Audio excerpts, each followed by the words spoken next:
Hello friends, I am Manish Mershi, Assistant Professor, Department of English, Government Dunga College, Bikaner.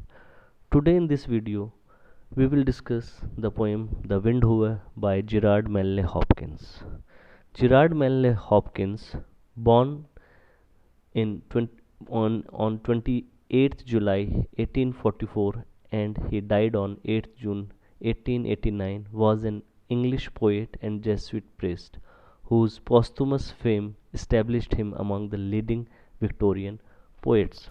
His manipulation of prosody, particularly his concept of sprung rhythm, established him as an innovative writer of verse, as did his technique of praising God through vivid use of imagery and nature. Only after his death did Robert Bridges begin to publish a few of Hopkins' mature poems in anthologies, hoping to prepare the way for wider acceptance of his style. By 1930, his work was recognized as one of the most original literary accomplishments of his century. It had a marked influence on such leading 20th century poets as T.S. Eliot, Dylan Thomas, W. H. Auden, Stephen Spender, and Cecil de Lewis.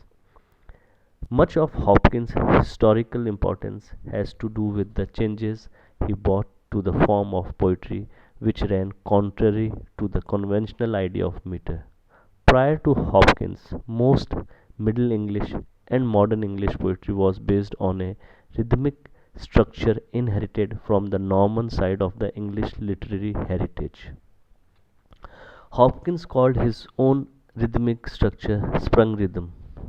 Sprung rhythm is structured around feet with a variable numbers of syllables, generally between 1 and 4 syllables per foot, with the stress always falling on the first syllable in a foot. During his lifetime, Hopkins published few poems. It was only through the efforts of Robert Bridges that his works were seen. Despite Hopkins burning all his poems on entering the Jesuit, he had already sent some to Bridges, who, with some other friends, was one of the few people to see many of them for some years. After Hopkins' death, they were distributed to a wider audience, mostly fellow poets, and in 1918 Bridges by then he became the poet laureate published a collection edition. An expanded edition prepared by Charles Williams appeared in 1930 and a greatly expanded edition by William Henry Gardner appeared in 1948, eventually reaching a 4th edition 1967 with N.H. Mackenzie.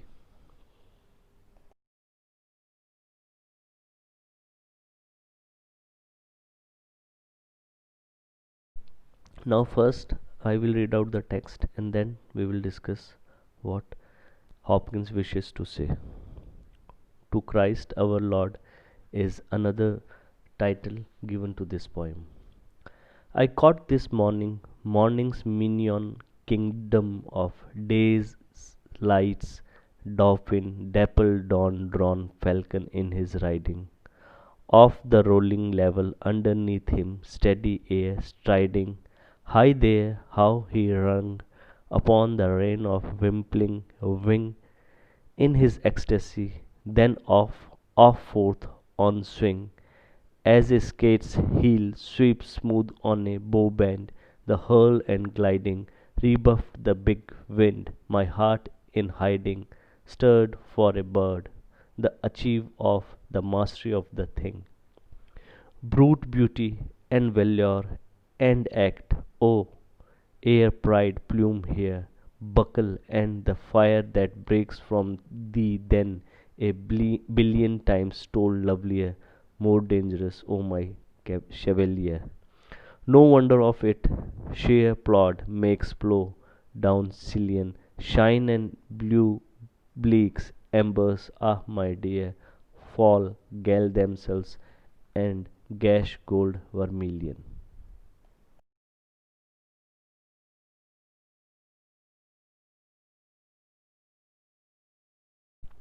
This poem is a sonnet written in 1887 by Hopkins.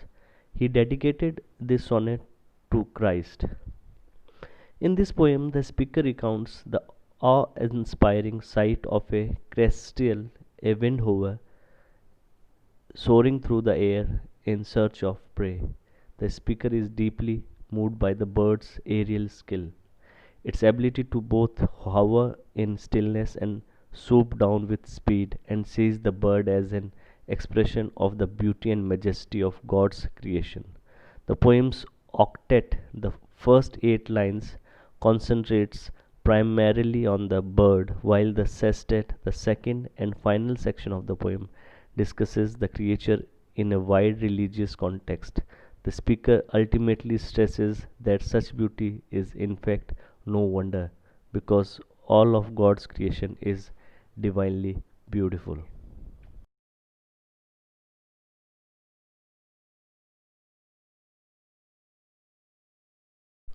Poet says that one day when he woke up in the morning, he was lucky enough to see a flying falcon, which seems to him to be the morning's favorite creature, a prince of daylight with speckled feathers. He was riding the rolling air currents way up high. He seemed full of pure joy as he controlled the wind like a horse rider does a horse. After hovering almost motionless, the bird suddenly dove in a smooth arc with that of a scatter's heel, clinging, sweeping across the ice. The way the bird dove and glided revealed its authority over the strong wind. Watching the bird moved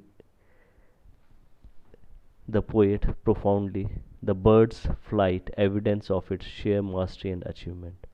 All these different attributes meet together in this bird: beauty, honor, action, air, and feathers all in one.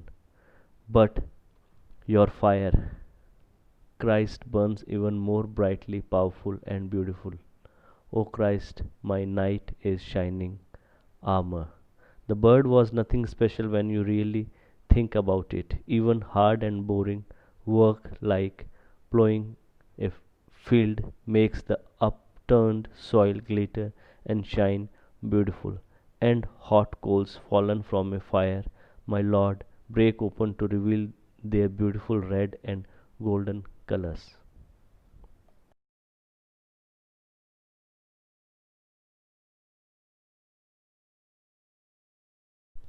The first 9 lines of this poem focus intently on the windhover, a type of bird better known as a kestrel or a kind of falcon. The speaker is deeply moved by the sight of the bird as it hovers and then swoops down in a graceful arc towards the ground. But the speaker isn't merely a passionate bird watcher. It's because of the symbolic qualities of the bird that the speaker's heart feels stirred. Like a virtuoso violinist, the Windhover is a master of refinement, grace, and precision. These qualities don't come from the bird itself, but from its master, God, who, of course, is all the speaker's master. The skill and dexterity with which the bird rides the wind is representation and expression of God's majesty and God's skill and dexterity in creating the world. However, it's worth noting that the poem widens its perspective towards the end by arguing that this divine majesty is perceptible in all the world, even those parts of it and life that seems boring, difficult, and painful. In that sense, then the crystal doesn't just represent its own majesty, it is one small aspect of nature that symbolizes the eternity and entirety of God's creation.